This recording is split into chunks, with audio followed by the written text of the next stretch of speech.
a good word, just not affected by the passage of time. Time does not matter. It is timeless. They use it with movies. You know, a classic movie is timeless. It's always tough to think of examples. What is it? Star Wars.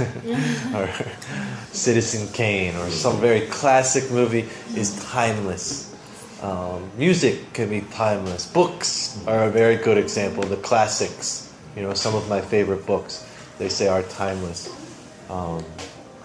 Some advertisement I remember from America was saying diamonds. Diamonds are timeless. Even as time goes by, it does not lose its value. It does not lose its power. Like that, timeless. Number 2, stylistically.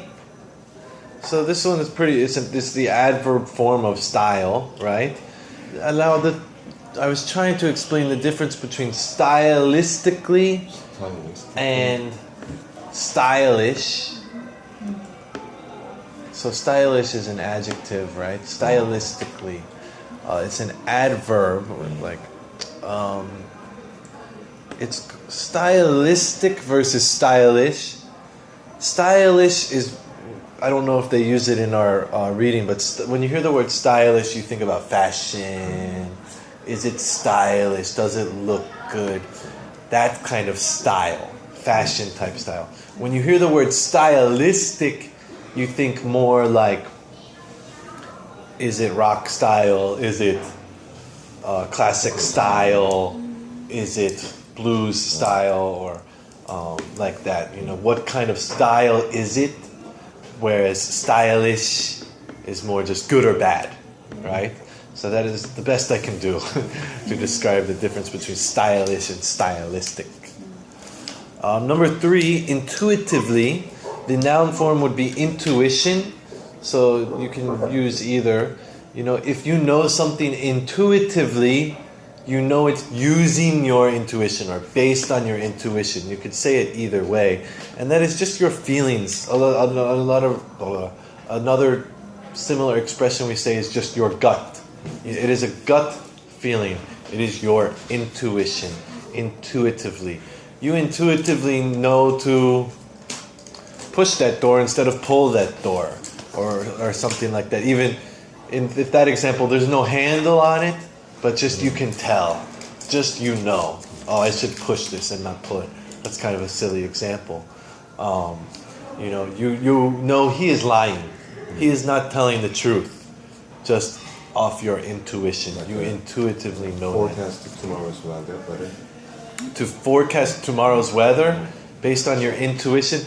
The weather seems too random to you to say your intuition, you know. It's 7 o'clock, please enter will come. One more time? It's 7 o'clock, please enter will come. They will come to class, attend the class. It's 7 o'clock. It's 7 o'clock, your student will come. That's intuitively. I intuitively know that they will come at 7 o'clock because the class starts at 7 o'clock. Okay. Maybe. I'm trying to, based off my intuition. The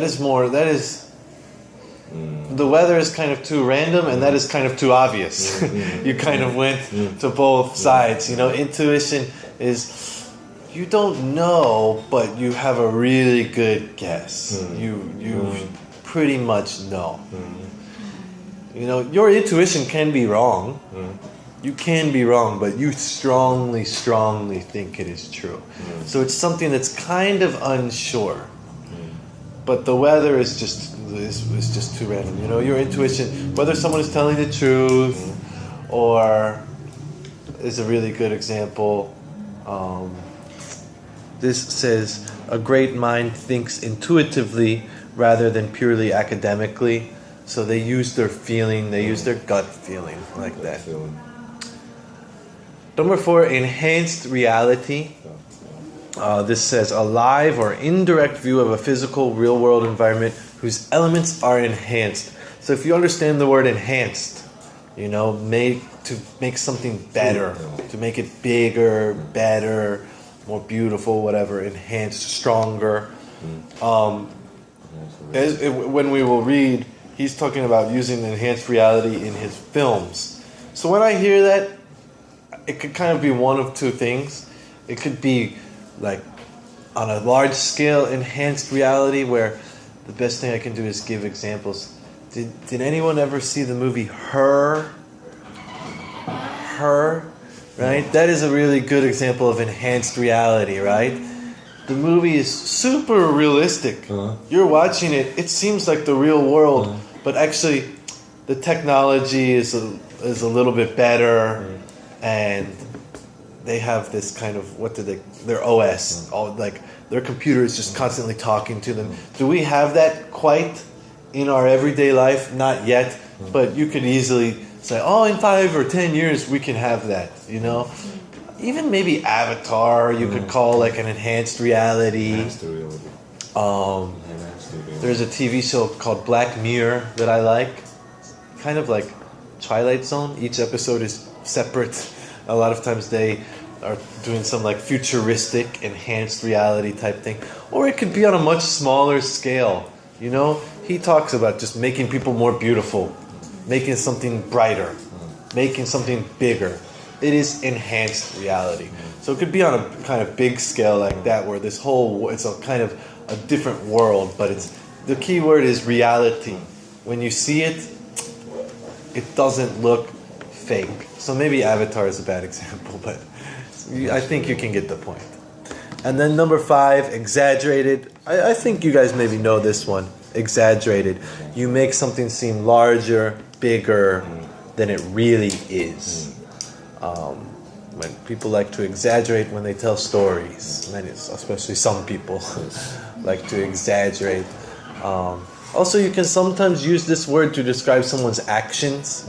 If they are walking kind of in an exaggerated way, they're taking really big steps, or they're really being obvious with their motions and their actions, very exaggerated actions, or even, you know, using exaggerated gestures or something like that.